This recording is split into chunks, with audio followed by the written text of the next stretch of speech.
Hi, welcome to our channel. We're the Simple Teachers. You're probably watching this video because a teacher may have shared this video with you of tips of how to support your child reading at home.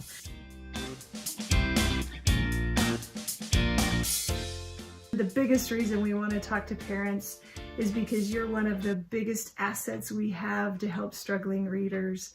We're so excited to have you invested in helping your child become a better reader. Yeah. So we have two really pretty simple things that we're going to have you help your reader to become more proficient. Mm-hmm. So the first thing is if your student or child comes to a word they can't read, what are we going to do? We've broken it down to just two simple steps. Yeah. You have two choices. First, you can try to give them a sound in the word. We're going to model that for you. So we have really easy text here. We're going to model. And I'm going to come to a word that I can't read, and Whitney's going to provide me a sound in that word. Okay. No, Pat, no. Done. Oh. Don't. Good. Sit on that. So I came to the word don't, and I wanted to say don't, and she just gave me the sound for the O, and then I was able to blend that word. So as a parent, you can just give them a sound. Mm-hmm. Now, after we get the sound in that word, we're going to repeat the sentence. It was the first word in the sentence, so we didn't really have to do that. Yeah. So we'll do that with our next example. We'll go to a harder text this time. So this text has more words to choose from. I'm going to read, and I'll come to a word that I can't quite read, and Whitney's going to help me with a sound. Okay.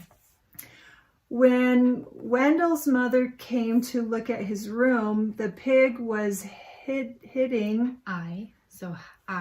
Hiding. Good. Now reread the sentence so it makes sense. Okay. When Wendell's mother came to look at his room, the pig was hiding, but the mess was still there. Good reading.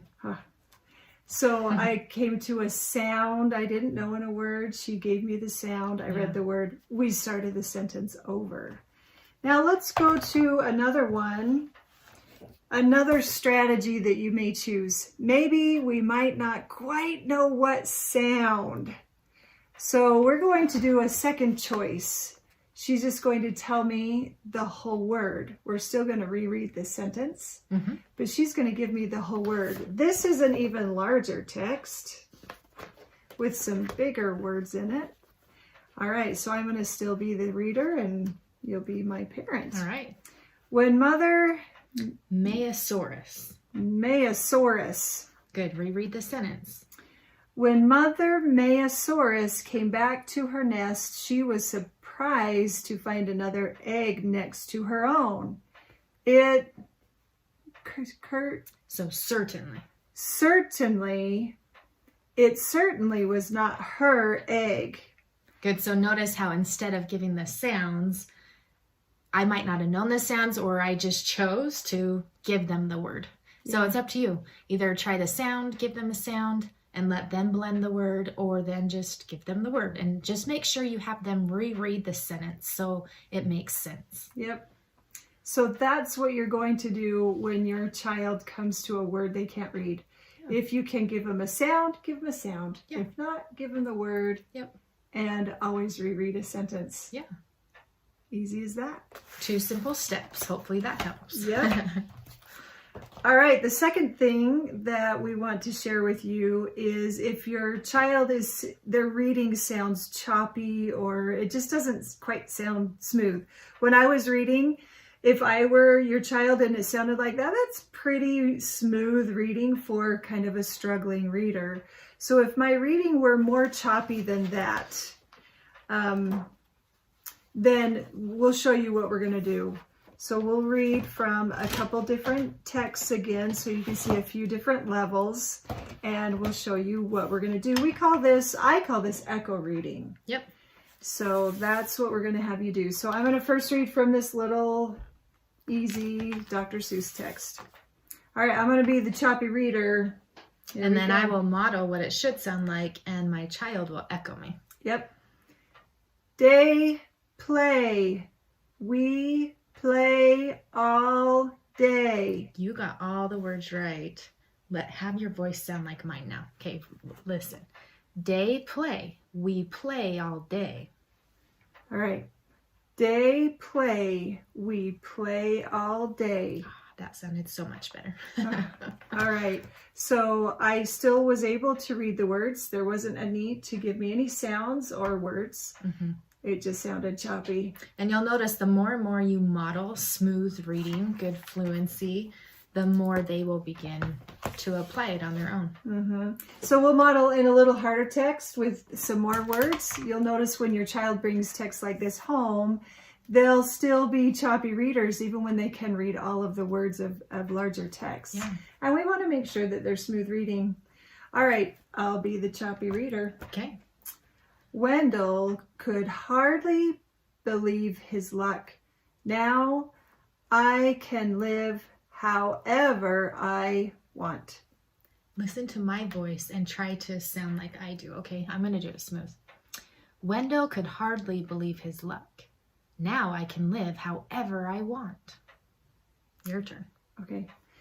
Wendell could hardly believe his luck. Now I can live however I want. The child got the word right, but it sounded pretty choppy, right? So we need to make sure we model what a good reader sounds like so they can have both aspects. Good word reading, which we showed you earlier, and now make sure our voices sound nice like we're talking. Yeah.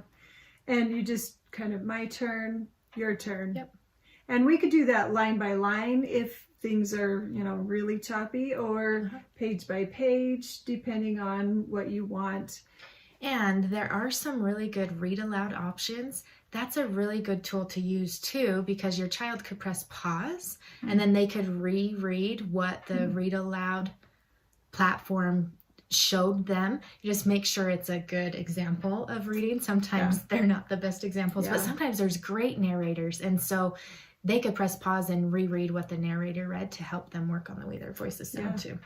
And once we've read nice and smooth, then we can have conversations about what the text was about. Absolutely. We always want to be discussing, talking about what we read about. Yep, because if we're reading the words correctly and it's sounding nice and smooth, then we pay attention to what we've read, we comprehend it. Yes. And that's the goal. Awesome.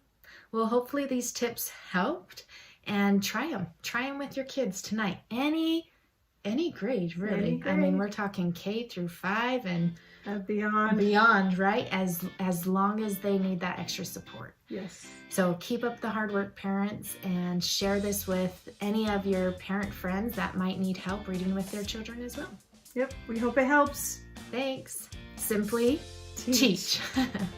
So we just need to introduce ourselves to you so you know why in the world to maybe even take our suggestions. Sure. So we'll start with Angie. All right. So I am excited to be able to talk to you today. I've been talking and teaching with parents and teachers and students for a lot of years. Currently, I teach at a university in a teacher preparation program, and I teach the literacy courses there. I work with teachers like Whitney on how to improve their reading instruction.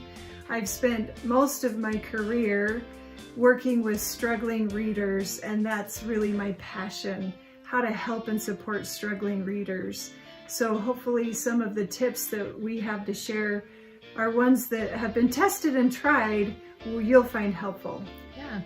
And I'm Whitney, and I was actually one of Angie's students. So back when I was going to undergrad school, and I've been teaching, and I'm almost finished with a master's degree in reading.